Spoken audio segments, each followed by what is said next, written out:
What is going on, you guys? So today I have another super quick video for you talking about why accountability is important.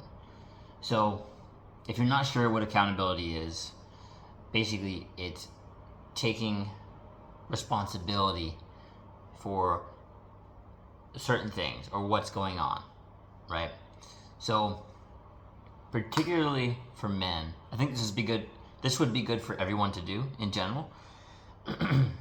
But even if you're in a situation and it feels completely out of your control, right? Like you feel like, maybe it was hard because this person did that and this and that. Like let's say it's like a breakup, right? This is a really good example. Let's say it's a breakup and you feel like, what did I do wrong? Like I felt like I was doing everything right or trying to do everything right. Like, and then they did this, right? So you feel like, maybe you're not trying to blame them, right? But you feel like you're not sure what you did wrong. Well, I would encourage you to really think about exactly what you could have done better, right? Like, let's just say it was a crazy breakup, right? Like, it seemed like they did all these crazy things, like they cheated and this and that, right? Like, so like virtually it seems like mostly their fault. What I want you to do, because I know this is hard in that circumstance, because you might have some like resentment towards them, you might feel hurt. So this is the last thing you're going to want to do, which is why it's important, is even if that's the case, I want you to think about something you could have done better in the relationship.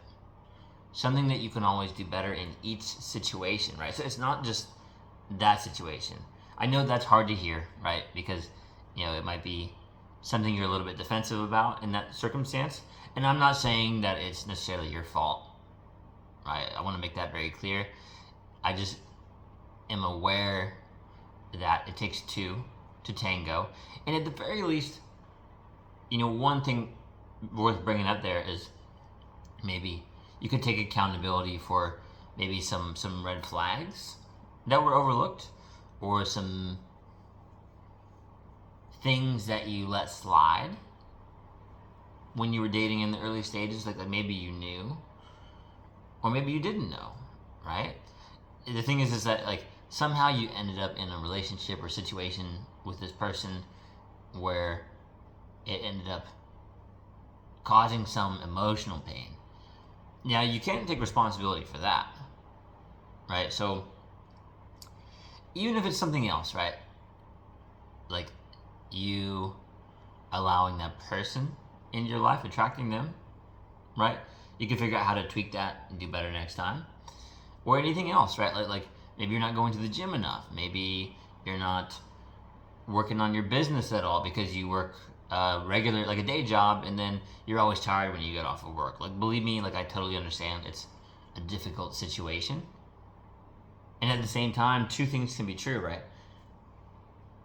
If it was easy, everyone would do it, right? So like the only way to get yourself out of that day job 9 to 5 situation is to also make time for the other things so you can grow, right? Because if you don't, then you're gonna stay in that situation, right? This is the raw truth of the situation. And same thing goes with those dating scenarios, right? Like it's like, what are you gonna do better next time, or what are you gonna start working on? How are you going to navigate the next time you're in a relationship?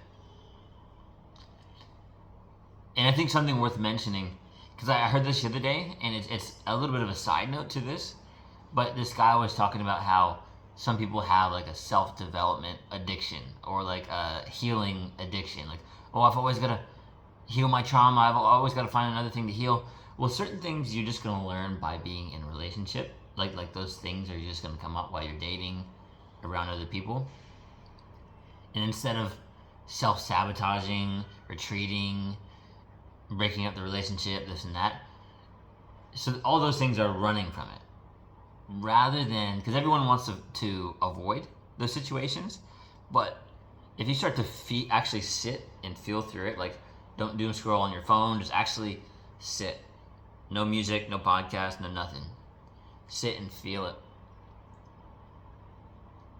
Whatever that feeling is, it might feel hard, like painful, frustrated, sad, any of these things, right? Like, and once you feel through it enough, or maybe you have a good friend that you can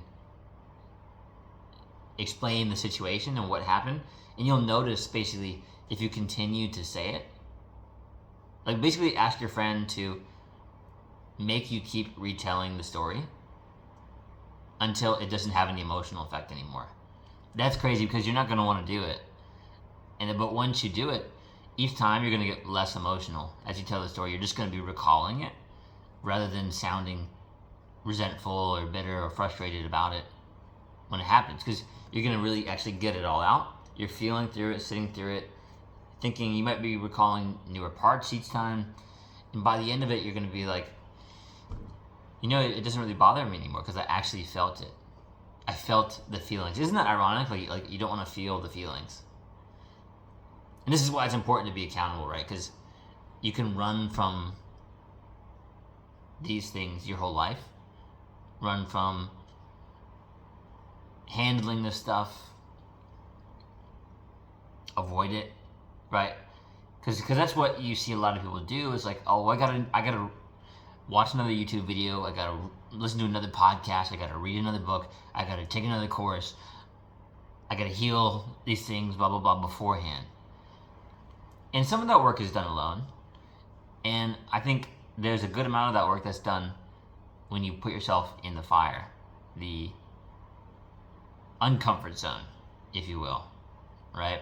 So I really encourage you to, basically for any situation in your life, even if it's going well, right? Like that's actually a sales tactic, by the way, is, let's say someone is really happy with the service that they're using already, right?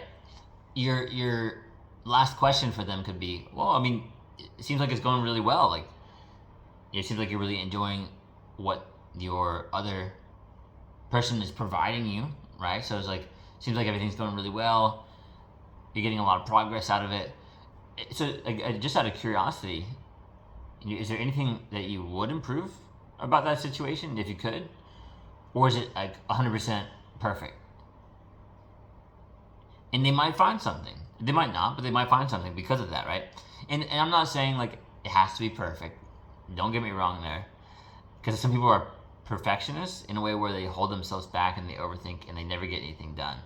Or they delay it by weeks, months, years, decades, etc. And they come to find out once they finally do the thing, that